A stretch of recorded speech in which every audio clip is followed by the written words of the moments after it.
দিদি চলল সাইকেলটা নিয়ে ভাইকে আনতে।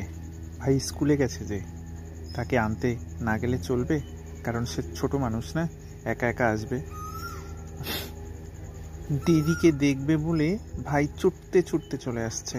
কখন আসবে দিদি, কখন দেখতে পাবো? যেই না দেখা, সঙ্গে সঙ্গেই দুজনে কতটা আনন্দে লাফালাফি শুরু করে দিয়েছে। দেখো, দুজনে হাঁটতে হাঁটতে হাত ধরে কি সুন্দরভাবে চলেছে। আর আনন্দের মুহূর্তে তারা নাচতেও শুরু করে দিয়েছে। কি তোমাদের এটা দেখে একবারও কি লাইক দিতে ইচ্ছে করছে না? আর চ্যানেলটাকে সাবস্ক্রাইব করতে মন চাইছে না?